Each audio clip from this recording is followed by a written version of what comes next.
Hello मित्रों, केम छो? सरस्वती माध्यमिक कन्या विद्या मंदिर नवा तोराळाना ऑनलाइन शिक्षण में आप सर्वेનું स्वागत છે। ધોરણ 9 વિષય ગણિત પ્રકરણ નંબર 4 દ્વિચલ સુરેખ સમીકરણ યુગ્મ। મિત્રો, આ પૂર્વેના વિડિયોની અંદર આપણે દ્વિચલ સુરેખ સમીકરણ ના ઉકેલ માટે સ્વાધ્યાય 4.2 ના દાખલાઓ સમજી ગયા હતા।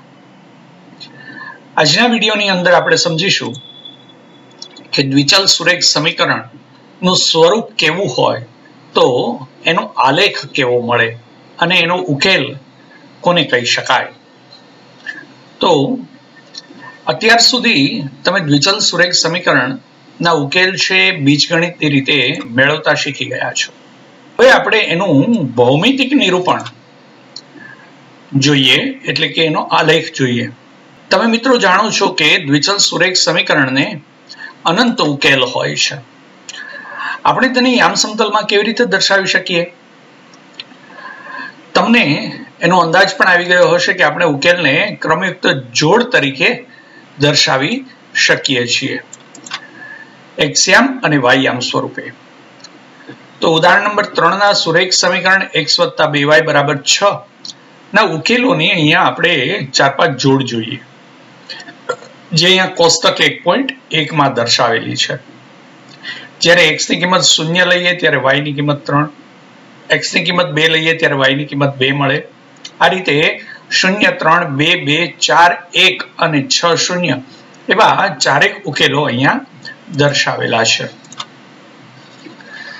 અગાઉના પ્રકરણમાં તમે બિંદુઓનું આલેખન કરતા શીખી ગયા છો, તો અહીંયા આપણે આ બધા બિંદુઓનું આલેખન કરીએ અને એમાંથી કોઈ પણ બે બિંદુ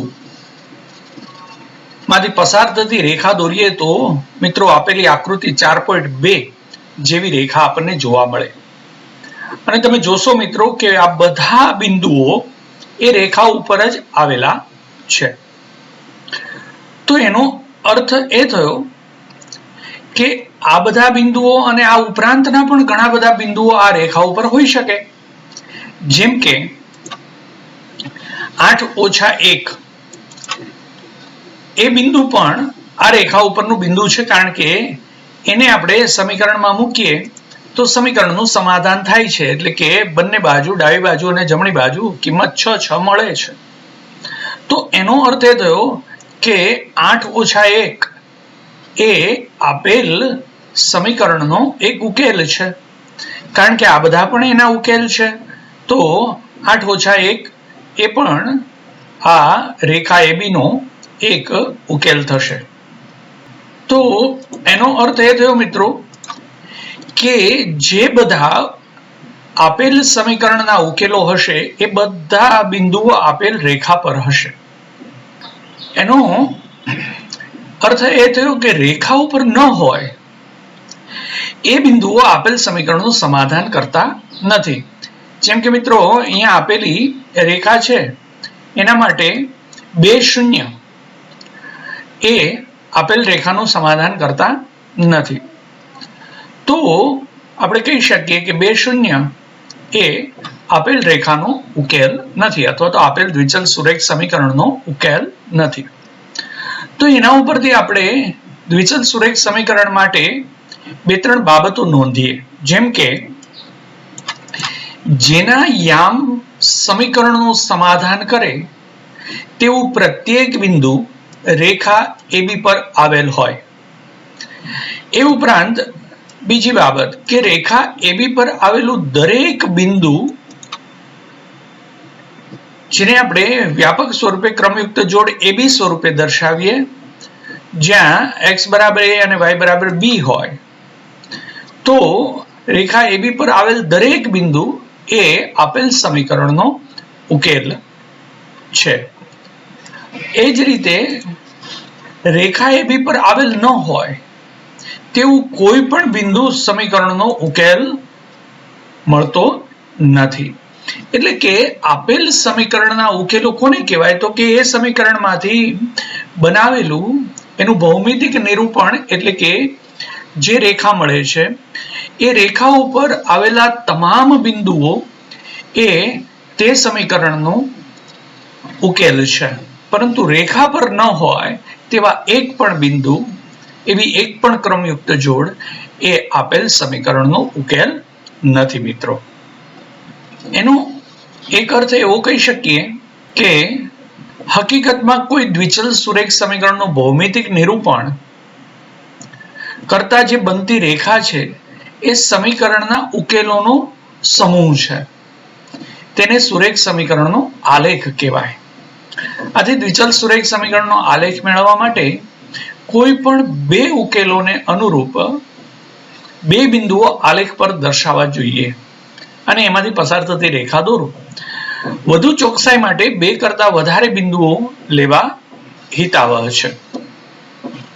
આપણે અહીંયા એક નોંધ ને સમજીએ તો એક ઘાત બહુપદીય સમીકરણ x + by + c = 0 એ દ્વિચલ સુરેખ સમીકરણ છે અને તેનું ભૌતિક નિરૂપણ કરીએ એટલે કે એનો આલેખ દોરીએ તો એ હંમેશા રેખા મળે છે. ઉદાહરણ નંબર 5 સમજીએ. જે રેખા પર બિંદુ 1 2 આવેલ હોય તે રેખાનું સમીકરણ મેળવો. આવા કેટલા સમીકરણો હોય એટલે કે બિંદુ 1 2 જે રેખા પર હોય એવા રેખાનું સમીકરણ આપણે જોઈએ છીએ. એનો અર્થ એ થયો કે એવું સમીકરણ કે જેનો ઉકેલ 1 2 હોય. તો મિત્રો એવા તો અસંખ્ય સમીકરણો મળી શકે, જેમ કે x + y = 3, એવી જ રીતે y - x = 1, y = 2x. આ બધા સમીકરણો છે એ એવા સમીકરણો છે કે જેનું ભૌમિતિક નિરૂપણ આપણને જે રેખા મળે એ રેખા પર બિંદુ 1 2 આવેલું હોય. તો 1 2 બિંદુ જેના ઉપર હોય એવી ઘણી બધી રેખાઓ મળે અને એ દરેક રેખાઓના આવા જુદા જુદા પ્રકારના સમીકરણો આપણને મળે. કારણ કે આ બધા સમીકરણો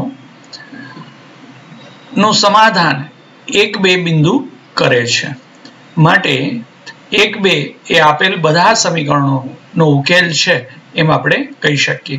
મિત્રો આકૃતિ દોરીને પણ આપણે એનું સ્પષ્ટીકરણ કરી શકીએ કે કોઈ એક બિંદુમાંથી ઘણી બધી રેખાઓ પસાર થતી હોય છે. હવે આપણે ઉદાહરણ નંબર 6 જોઈએ.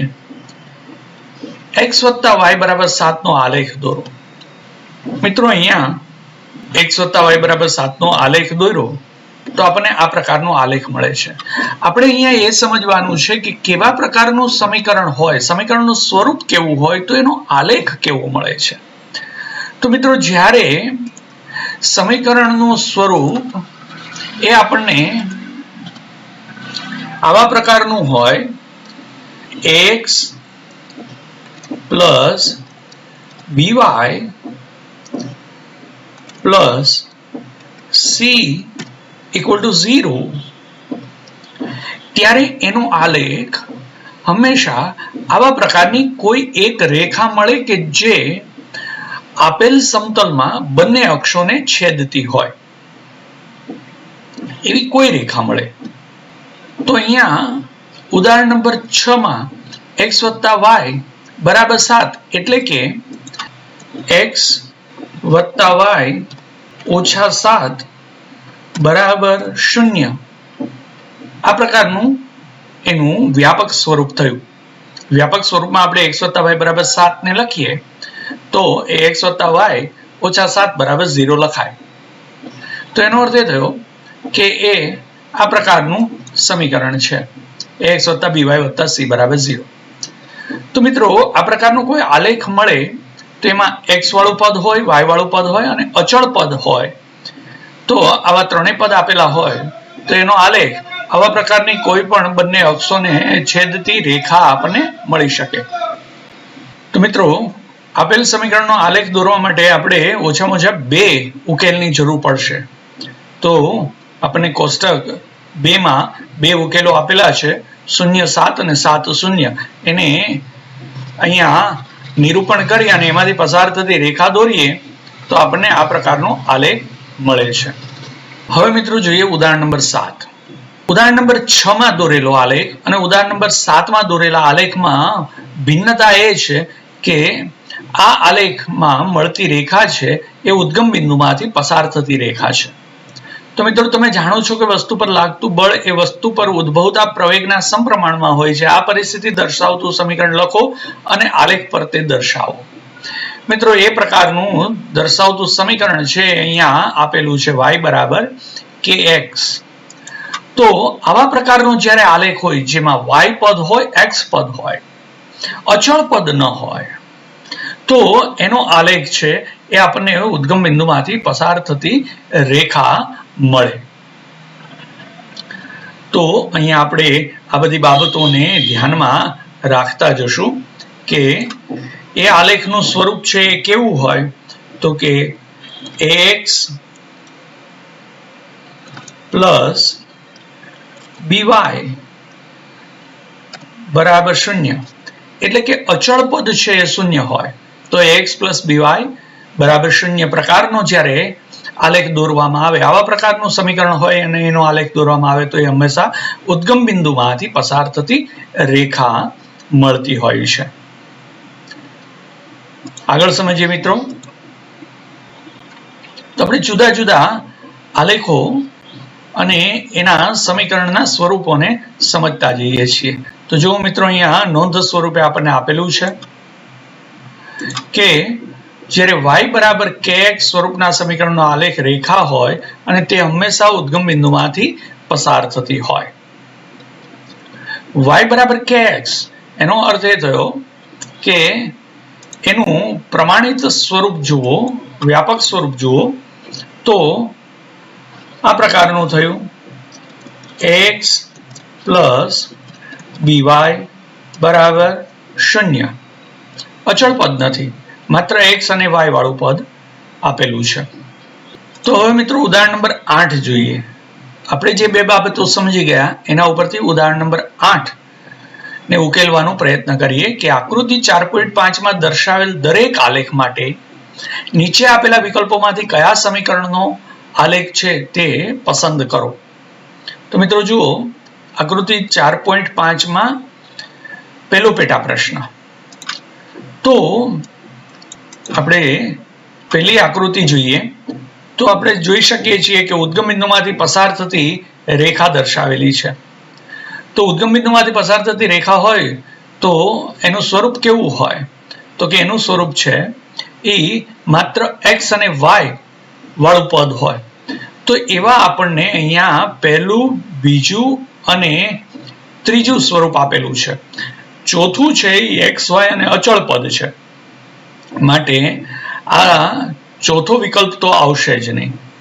હવે આપણે એક બિંદુ જોઈ લઈએ તો કે આનો ઉકેલ 1, 2 છે.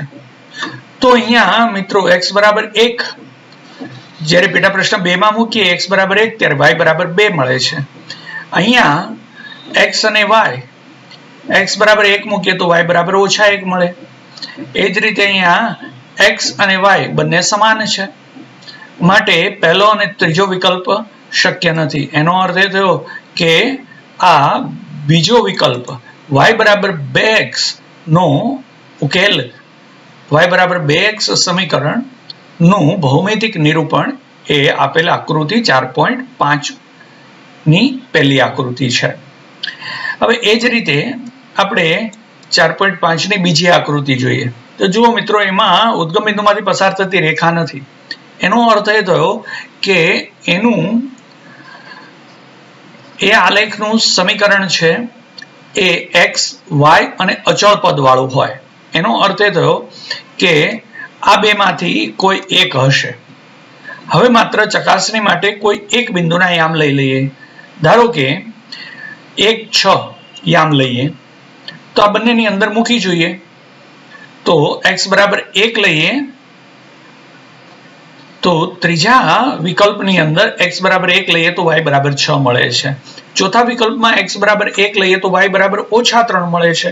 એનો અર્થ એ છે કે 1, 6 એ ચોથા વિકલ્પના સમીકરણનો ઉકેલ નથી. તો મિત્રો આપણે કહી શકીએ કે ત્રીજો વિકલ્પ જે છે એ સમીકરણ એ આ બીજી આકૃતિનું સમીકરણ છે. એ જ રીતે ત્રીજી આકૃતિ, તો ત્રીજી આકૃતિ પણ એ જ પ્રકારની છે. તો એનો અર્થ એ થયો કે કાં ત્રીજો અને કાં ચોથો વિકલ્પ હોઈ શકે. કોઈ એક બિંદુ આપણે લઈ લઈએ, દાખલા તરીકે 1 - 2, તો એક્સયામ 1 લઈએ ત્યારે વાયયામ -2. તો ત્રીજા અને ચોથાની અંદર મૂકી જુઓ, ત્રીજામાં એક્સયામ 1 મૂકીએ તો વાયયામ 3 મળે છે, જ્યારે ચોથામાં એક્સયામ 1 મૂકીએ તો વાયયામ -2 મળે છે. તો એનો અર્થ એ થયો મિત્રો કે ત્રીજી આકૃતિ છે એ y બરાબર 2x - 4 સમીકરણનો આલેખ દર્શાવે છે મિત્રો. તો આ રીતે આપણને આલેખ ઉપરથી સમીકરણનું સ્વરૂપ અને સમીકરણ ઉપરથી આલેખનું સ્વરૂપ નક્કી કરી શકીએ છીએ. તો હવે મિત્રો એટલી બાબતો આપણે સમજી ગયા પછી આવે છે સ્વાધ્યાય 4.3. તો ચાલો મિત્રો જોઈએ સ્વાધ્યાય 4.3 ના દાખલાઓને. દાખલો પહેલો, નીચે દર્શાવેલા પ્રત્યેક દ્વિચલ સુરેખ સમીકરણ માટે આલેખ દોરો. પહેલો પેટા પ્રશ્ન, x + y = 4. તો મિત્રો અહીંયા મૂળ સમીકરણ છે એ આપણને આપેલું છે કે x + y = 4. હવે સમીકરણને આપણે y નો x માં આદેશ લઈએ તો y બરાબર x ને સામે જવા દઈએ તો 4 - x થશે. હવે મિત્રો x પસંદ કરતા જઈએ આપણને y મળતો જાય. દાખલા તરીકે x બરાબર 0 લઈએ તો 4 - 0 માટે y બરાબર 4 થશે. એટલે આપણે અહીંયા દર્શાવી શકીએ કે જો x બરાબર 0 તો y બરાબર 4 - 0 એટલે 4 મળે. એવી જ રીતે x બરાબર 4 લઈએ તો y બરાબર 4 - 4 એટલે 0 મળે. એટલે xની કિંમત 4 લઈએ તો yની કિંમત 0 મળે. એવી જ રીતે xની કિંમત 2 લઈએ તો y બરાબર 4 - 2 એટલે આપણને 2 મળે છે. તો એનો અર્થ કે x 2 લઈએ ત્યારે y પણ 2 મળે છે. તો મિત્રો અહીંયા આપણે આલેખ દોરતી વખતે પ્રમાણ માપ લઈશું ત્યારે x અક્ષ પર 1 સેન્ટીમીટર બરાબર આપણે મહત્તમ એકમ 4 છે તો 1 સેન્ટીમીટર બરાબર 1 એકમ લેશું. એ જ રીતે y અક્ષ પર પણ 1 સેન્ટીમીટર બરાબર 1 એકમ લેશું. હવે આલેખપત્ર તૈયાર કરીએ મિત્રો. આલેખપત્ર તૈયાર કરીએ એમાં હવે આ બિંદુઓનું નિરૂપણ આલેખ ઉપર કરીએ. 0, 4નું બિંદુ. તો અહીંયા જોઈએ મિત્રો, x યામ 0, y યામ 4 એટલે બિંદુ થશે અહીંયા. એ જ રીતે 4 શૂન્યનું બિંદુ, x યામ 4, y યામ 0 એટલે 4 શૂન્યનું બિંદુ અહીંયા થશે. 2, 2, x યામ 2 ત્યારે y યામ પણ 2 તો 2, 2નું બિંદુ અહીંયા થશે. તો આમાંથી પસાર થતી રેખા દોરીએ જે આપેલ સમીકરણનો ભૌમિતિક નિરૂપણ એટલે કે આલેખ છે. આ રેખા એ આપેલ x + y બરાબર 4નો આલેખ દર્શાવે છે મિત્રો. તો આ રીતે પ્રત્યેક દ્વિચલ સુરેખ સમીકરણ માટે આપણે આલેખ દોરી શકીએ. તો આ હતો x + y બરાબર 4 એટલે દાખલા પહેલાના પહેલા પેટા પ્રશ્નનો આલેખ. તો સમજાયું મિત્રો? તો આ રીતે આપણે આલેખ દોરી શકીએ છીએ. હવે જોઈએ પેટા પ્રશ્ન નંબર 2, x - y બરાબર 2. તો એનો આલેખ જોઈએ. તો તો મૂળ સમીકરણ છે એ એક્સ ઓછા વાય બરાબર 2 છે. આપણે એનું વાયમાં સ્વરૂપ જોઈએ તો વાય બરાબર એક્સ ઓછા 2 સ્વરૂપ થશે મિત્રો. વાયને સામે જવા દઈએ અને 2ને આ બાજુ લઈ આવીએ તો વાય બરાબર એક્સ ઓછા 2 થશે. હવે આપણે એના 3 ઉકેલ મેળવીએ. તો જ્યારે એક્સ પસંદ કરતા જઈએ, એક્સ બરાબર 0 લઈએ તો આપણને વાય બરાબર 0 ઓછા 2 એટલે કે ઓછા 2 મળે છે. તો એક્સ 0 ત્યારે વાય બરાબર ઓછા 2. એવી જ રીતે એક્સ બરાબર 2 લઈએ ત્યારે વાય બરાબર 2 ઓછા 2 એટલે કે 0 મળે છે. તો એક્સ બરાબર 2 ત્યારે વાય બરાબર 0. એવી જ રીતે એક્સ બરાબર 5 લઈએ ત્યારે વાય બરાબર 5 ઓછા 2 માટે 3 મળે છે. એટલે એક્સ બરાબર 5 ત્યારે વાય બરાબર 3. તો હવે મિત્રો આલેખપત્રની અંદર આ દરેક બિંદુઓને આલેખન કરીએ. તો મિત્રો આલેખપત્ર તૈયાર કરીએ ત્યારે એમાં પ્રમાણમાપ શું લઈએ છીએ તો કે પ્રમાણમાપ એક્સ અક્ષ પર 1 સેન્ટીમીટર બરાબર 1 એકમ અને વાય અક્ષ પર 1 સેન્ટીમીટર બરાબર 1 એકમ. એક્સ અક્ષ અને વાય અક્ષ બંને ઉપર 1 સેન્ટીમીટર બરાબર 1 એકમ લઈએ છીએ. તો હવે આપણી પાસે 0 ઓછા 2 2 0 અને 5 3 ની ક્રમયુક્ત જોડ છે. એનું આલેખન કરીએ તો સૌથી પહેલાં 0 ઓછા 2 તો એક્સયામ 0 વાયયામ ઓછા 2 તો એ બિંદુ આવશે અહીંયા. એ જ રીતે 2 શૂન્યનું બિંદુ 2 0. એ જ રીતે 5 3 એક્સયામ 5 વાયયામ 3. હવે મિત્રો આમાંથી પસાર થતી રેખા દોરીએ જે આપેલ સમીકરણનું ભૌતિક નિરૂપણ એટલે કે એનો આલેખ મળશે.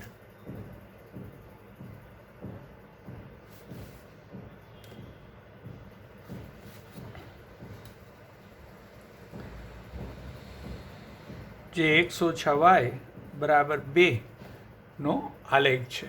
એનો અર્થ એ થયો મિત્રો કે આપણને જે સમીકરણ સ્વરૂપ આપ્યું છે એક્સ વાય અને અચળ પદવાળું આપ્યું છે તો એ બંને અક્ષને છેદતી રેખા મળે છે, જે પેટા પ્રશ્ન 1માં પણ આપણે જોયું હતું અને પેટા પ્રશ્ન 2માં પણ આપણે જોયું મિત્રો. હવે જોઈએ ત્રીજો પેટા પ્રશ્ન. ત્રીજા પેટા પ્રશ્નમાં વાય બરાબર 3x આપેલું છે. મિત્રો અહીંયા એક્સ પસંદ કરતા જઈએ વાય આપણને મળતું જશે. તો એક્સ બરાબર 0 લઈએ તો વાય બરાબર 3 ગુણ્યા 0 એટલે મળે 0. એટલે કે આપણને મળ્યું 0 0. એ જ રીતે એક્સ બરાબર 2 લઈએ તો વાય બરાબર 3 ગુણ્યા 2 એટલે 6 મળે. તો એક્સયામ 2 ત્યારે વાયયામ 6. હવે એ જ રીતે એક્સ બરાબર 3 લઈએ તો વાય બરાબર 3 ગુણ્યા 3 એટલે કે 9. તો 3 9. આ પ્રકારના 3 બિંદુઓ મળે. આપણે એનું આલેખપત્રની અંદર કરીએ તો આલેખપત્ર તૈયાર કરીએ. તો મિત્રો આલેખપત્ર તૈયાર છે જેમાં પ્રમાણમાપ આપણે 1 સેન્ટીમીટર બરાબર 1 એકમ લીધું છે. તો હવે બિંદુઓનું આલેખન કરીએ. 0 0 2 6 અને 3 9. તો 0 0 નું બિંદુ છે એ આ ઉદ્ગમ બિંદુ થયું. 2 6 તો 2 6 નું બિંદુ એક્સયામ 2 ત્યારે વાયયામ 6 તો એ બિંદુ મળશે અહીંયા.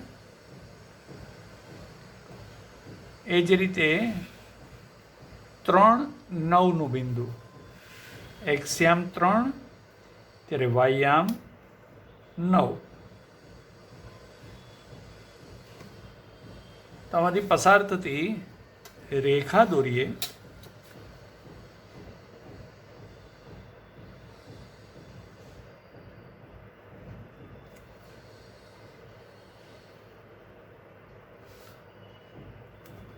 મિત્રો આલેખ ઉદ્ગમ બિંદુમાંથી પસાર થતી રેખા મળે છે, જે y બરાબર 3x આલેખ છે, જેમાં એક્સયામ અને વાયયામ મતલબ કે એક્સ અને વાય ચલ આપેલા હોય એવા પ્રકારનો જે આલેખ છે, જ્યાં અચળ પદ દર્શાવેલું ન હોય, તો અચળ પદ 0 હોય તો એનો આલેખ છે એ ઉદ્ગમ બિંદુમાંથી પસાર થતી રેખા મળે છે. જે આપણે થિયરીની અંદર સમજ્યા હતા એ જ વસ્તુ આપણે અહીંયા જોઈ રહ્યા છીએ. તો હવે જોઈએ પેટા પ્રશ્ન નંબર 4. 3 બરાબર 2x વત્તા y. તો મૂળ સમીકરણ છે 3 બરાબર 2x વત્તા y.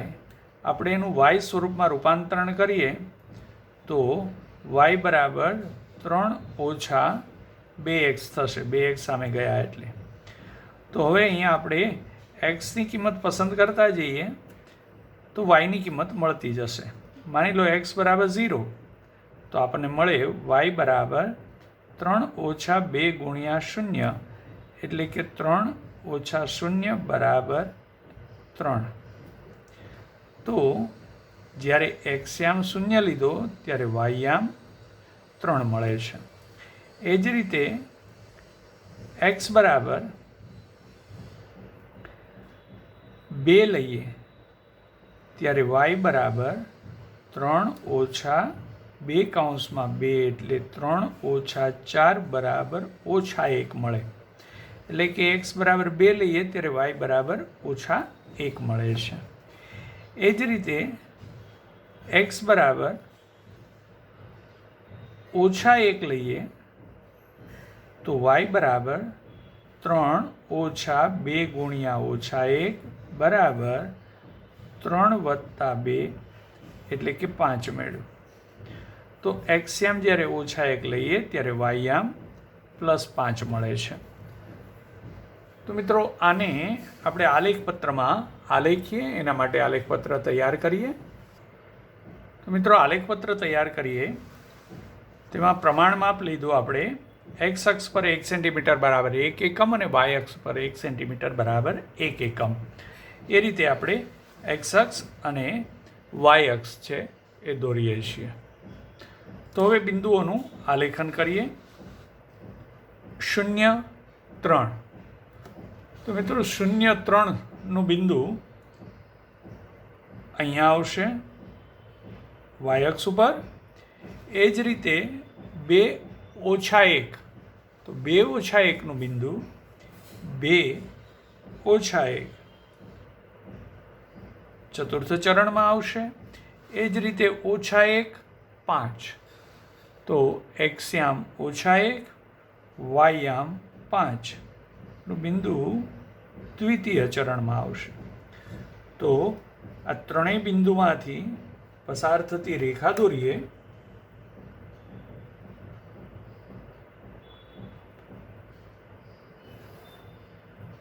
તો મિત્રો આ પ્રકારે આલેખ મળશે.